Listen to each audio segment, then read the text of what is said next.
ये हमारा दोस्त है दीपक कुमार। कल रात को विदा करा के वापस लौट रहा था।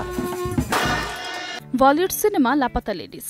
প্রত্যন্ত গ্রামের সাদামাটা তিনজনকে ঘিরে এই সিনেমা নির্মাণ করেন আমির খানের প্রাক্তন স্ত্রী ও নির্মাতা কিরণ রাও। মুক্তির পর থেকেই বেশ সাড়া ফেলে সিনেমাটি। আলোচনায় আসে এই সিনেমায় অভিনয় করা নবাগত শিল্পীরাও। এই সিনেমার মূল চরিত্র তিনটি। চরিত্রগুলো হলো ফুলকুমারী, দীপক কুমার ও জয়া।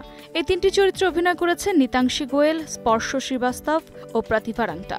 সিনেমা মুক্তির আগে থেকেই এই সিনেমার প্রচারণায় প্রায়ই একসঙ্গে দেখা গেছে এই তিন তারকাকে। প্রচারণার নানা সময় একসঙ্গে খুনসুটিতেও মেতেছেন তারা।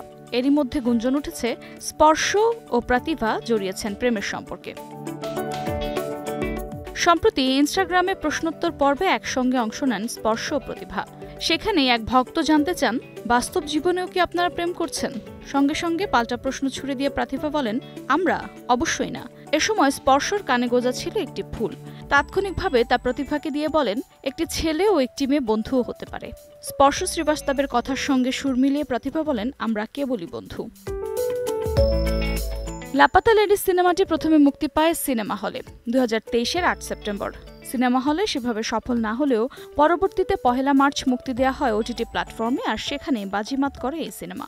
প্রশংসায় ভাসে সবার। রাতারাতি তারকা বনে যান নিতাংশী, প্রতিভা ও স্পর্শ। আফরোজা মৌটুসী, সময় সংবাদ, ঢাকা।